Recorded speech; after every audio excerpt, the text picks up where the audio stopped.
What's up, guys? Thanks for tuning in today. I wanted to kind of share something with you because one of my brokers sent this over yesterday. And this was really me talking about real estate investing, real estate as an asset class, especially in states like California, New York, Washington, these highly regulated places. And I don't think what people really understand out there is that regulation is inflation. So if you look at all the major cities, there's really only 20 top cities in the United States, in America, that really have the highest population of people.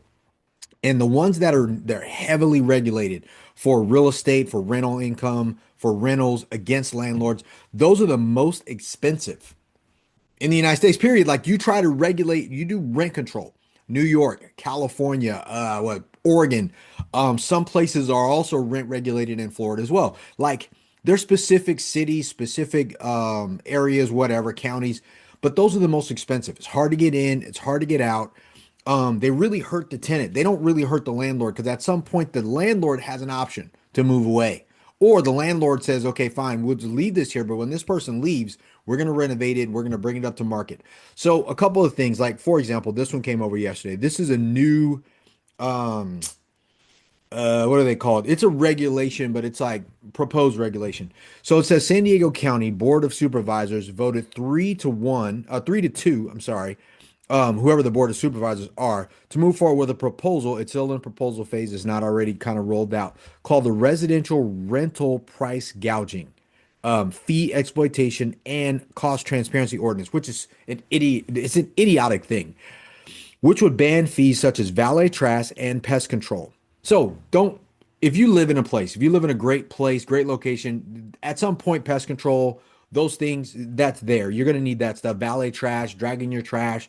Some people live in a mid rise. It may be a high rise. Some people like to put their trash outside of their door so the trash can be taken to the place where they actually put their trash. Sometimes it's upstairs. Sometimes it's a designated location on their floor. So that people pay extra for that.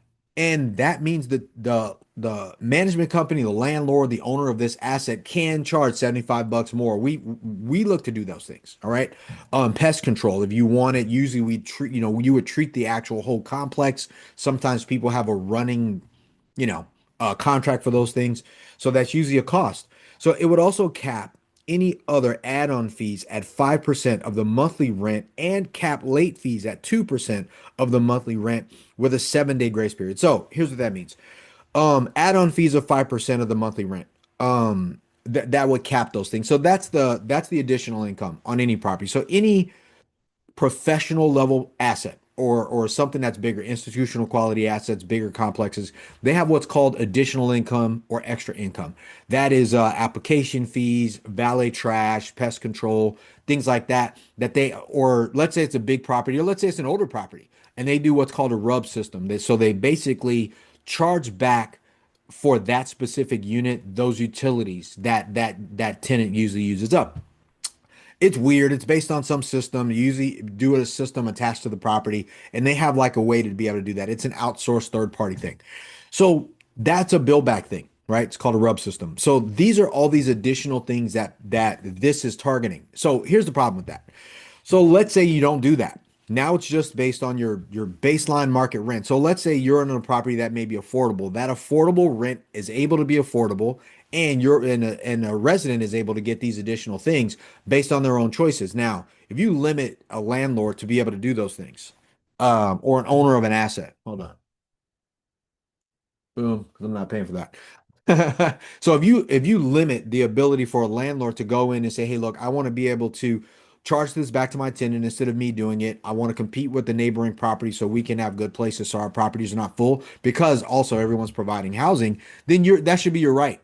That's like going to McDonald's and you saying that's like the city or the who's this what I said the board supervisor going to McDonald's in every city in every country across the world and go, hey, you can sell Big Mac meals, but you're not able to charge money for the fries and or the drinks. So yes, you can sell it. Yes, you have it on the menu, but you're not able to charge extra for it.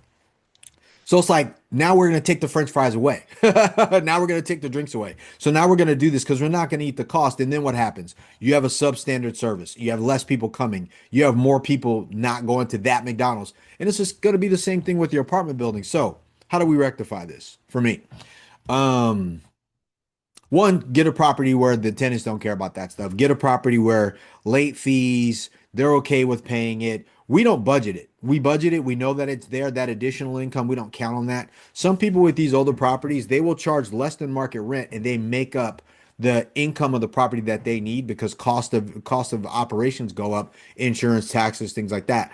They also aren't saying, hey, let's lower the taxes on these properties. They're saying, hey, let's leave the taxes and or continue to raise the taxes every year. But let's have these properties not be able to charge to be able to keep up with inflation and also be able to keep up with any type of incremental increases in non-operating. You can't make these expenses go away, taxes and insurance. So you can't bridge the gap on it.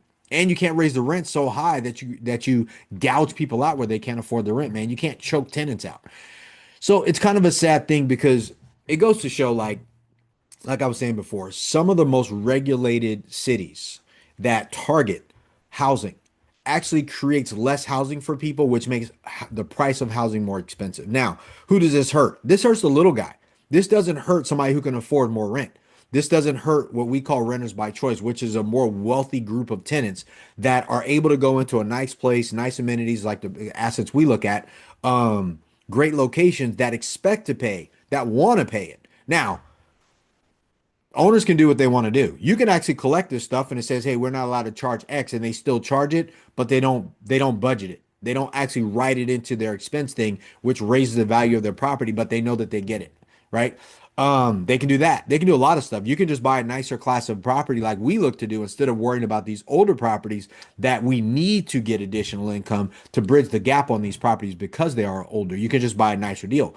You can underwrite it where it's not there. You can have the lender kind of underwrite it out and kind of do some type of like risk adjustment as it relates to the debts are concerned. Like this is one of the problems that we have in highly regulated places. They're the reason why inflation happens. They're the reason why rents have to go up. Because if you think about this, very simply put, if someone can't get some of these extras to be able to keep up with market rent, that's going to force an owner to raise the actual rent on the property. So fine, if you can't pay for all these other things, I'm going to raise the rent because I'm still going to provide these other things. Now it's just going to be rolled into one lump sum cost, and you're going to pay it or you're not. Right? It's the McDonald's French fry thing.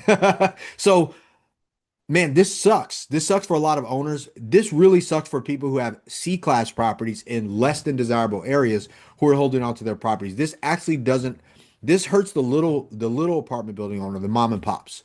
Because if they can't collect washer dryer fees, they can't like that's how they pay for their common area, electric and all these other things that they do. That additional income that they're paying for that people are getting, hey, we're paying extra for valet trash, valet parking, additional parking, storage. If they start taking that extra income away, that extra money that probably goes to take care of other things on the property, it's going to make the property become more and more dilapidated because where are they going to get the revenue from? Period.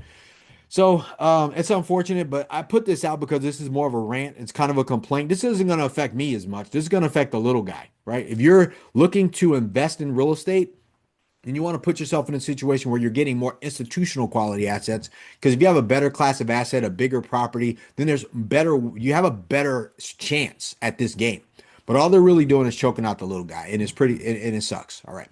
So weird video. I wanted to make this because it was something that really bugs me and I wanted to talk about it. I rarely ever come on my own channel to complain about this. Not that you guys care, but this is something that we have to look at this as a investor in multifamily real estate in the state of California, Hawaii, or as we go to any other market. Because let me tell you, if you do whatever happens in New York, trickle effects over to California. If it happens in California, trickle effects down across Arizona, Texas, Georgia, Florida. You don't think it affects those other countries, I mean, those other cities and other counties and other states, but it does. It will. Excuse me. It's always done that. All right. So bear this in mind. It's coming. But hopefully it doesn't affect. There's a lot of people holding off, waiting for NMHC coming up here in January before they start playing this game. But 2026 is going to be a great year. I plan on buying a lot of real estate. I plan on dominating the game. And all these little things that come up, are just another way for somebody that's an entrepreneur that runs an entrepreneurial fund like ours to be able to go in and get great real estate, to come up with other ideas to be able to succeed at this game. Because this right here will keep more institutional players out of it, while some of the little guys that are taking on some of the bigger guys, we can play this game. So if you want to invest with us, go to bell-capital.com. You can talk about what we're doing. We can see about where you are and if it makes sense for you to invest with us or not. And I'd love to have you, and I'd love for you to be a part of what we're doing here.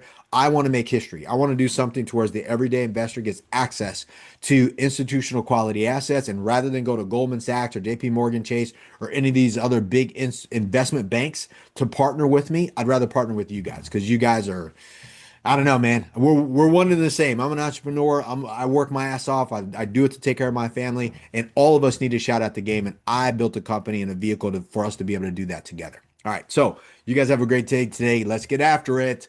Boom.